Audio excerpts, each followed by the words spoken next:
जेलों में कैदियों के पास भले ही इंटरनेट कनेक्टिविटी ना हो, भले ही वो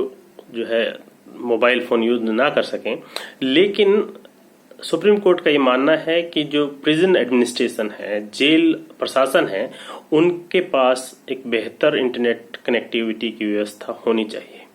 वो इसलिए जरूरी है क्योंकि जब कभी भी हायर कोर्ट्स की तरफ या कोर्ट्स के द्वारा जो बेल या कोई भी ऑर्डर दिया जाता है, तो वो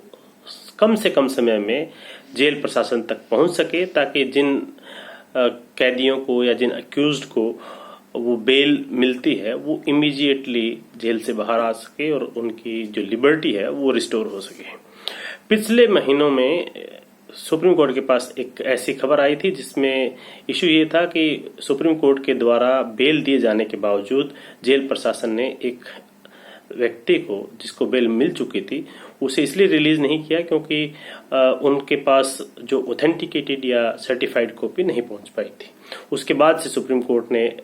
ऐसे मामलों के लिए सो मोटो एक्शन लेते हुए एक केस शुरू किया और उसमें एक नई व्यवस्था बनाने की कोशिश की, जिसको सुप्रीम कोर्ट ने फास्टर नाम दिया है, fast and secure transmission of electronic records. इसमें ई ऑथेंटिकेटेड कॉपीज जो है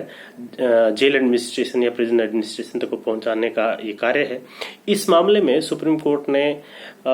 देश भर में जो राज्य और केंद्र शासित प्रदेश हैं, वहां के जो जहां जहां होम सेक्रेटरी हैं या डीजीपी पुलिस जो हैं, उनको ये कहा है कि ऐसे मामलों में जो इफेक्टिव जो है जस्टिस डिलीवरी सिस्टम या जस्टिस एडमिनिस्ट्रेशन सिस्टम, क्योंकि कोर्ट के द्वारा तो डिसीजन दे दिया जाता है, ऑर्डर दे दिया जाता है, उसके बाद क्या है कि जब तक उनको ऑथेंटिकेटेड या सर्टिफाइड कॉपी प्रिजन एडमिनिस्ट्रेशन को नहीं मिलती है, वो जो अक्यूज्ड होता है, जो जेल में होता है, उसको छोड़ते नहीं है और वो एक तरह से उस अक्यूज के राइट्स का वोलेशन होता है। तो इसलिए इस ऐसे मामलों में देश भर की जो जेलें हैं, तो हर राज्य और केंद्र शासित प्रदेश से कंप्लायंस रिपोर्ट मांगी गई थी। उसमें से कई राज्यों के द्वारा कंप्लायंस रिपोर्ट दी गई, कुछ राज्यों की तरफ से अभी